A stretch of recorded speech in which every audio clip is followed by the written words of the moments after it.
Nehemiah chapter 2, verse 1-20. And it came to pass in the month Nisan, in the 20th year of Artaxerxes the king, that wine was before him, and I took up the wine, and gave it unto the king.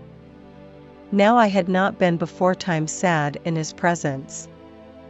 Wherefore the king said unto me, Why is thy countenance sad, seeing thou art not sick? This is nothing else, but sorrow of heart. Then I was very sore afraid, and said unto the king, Let the king live forever. Why should not my countenance be sad, when the city, the place of my father's sepulchres, lieth waste, and the gates thereof are consumed with fire?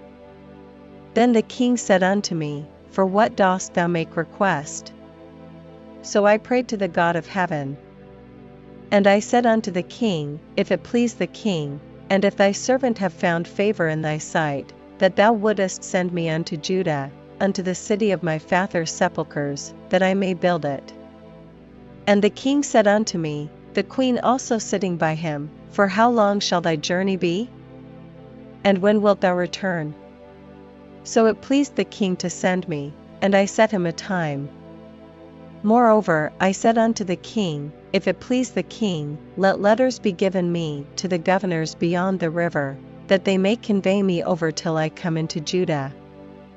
And a letter unto Asaph the keeper of the king's forest, that he may give me timber to make beams for the gates of the palace which appertain to the house, and for the wall of the city, and for the house that I shall enter into.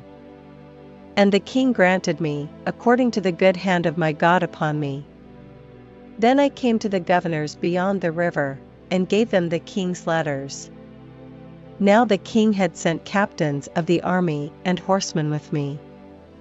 When Sanballat the Horonite, and Tobiah the servant, the Ammonite, heard of it, it grieved them exceedingly that there was come a man to seek the welfare of the children of Israel. So I came to Jerusalem, and was there 3 days. And I arose in the night, I and some few men with me, neither told I any man what my God had put in my heart to do at Jerusalem, neither was there any beast with me, save the beast that I rode upon.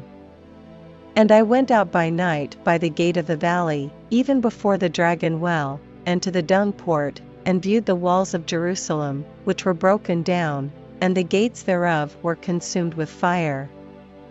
Then I went on to the gate of the fountain, and to the king's pool, but there was no place for the beast that was under me to pass. Then went I up in the night by the brook, and viewed the wall, and turned back, and entered by the gate of the valley, and so returned. And the rulers knew not whither I went, or what I did, neither had I as yet told it to the Jews, nor to the priests, nor to the nobles, nor to the rulers, nor to the rest that did the work. Then said I unto them, Ye see the distress that we are in, how Jerusalem lieth waste, and the gates thereof are burned with fire. Come, and let us build up the wall of Jerusalem, that we be no more a reproach. Then I told them of the hand of my God which was good upon me, as also the king's words that he had spoken unto me. And they said, Let us rise up and build.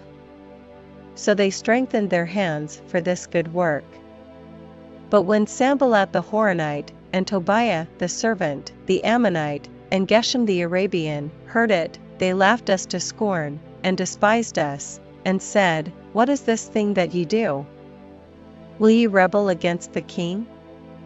Then answered I them, and said unto them, The God of heaven, he will prosper us, therefore we his servants will arise and build, but ye have no portion, nor right, nor memorial, in Jerusalem.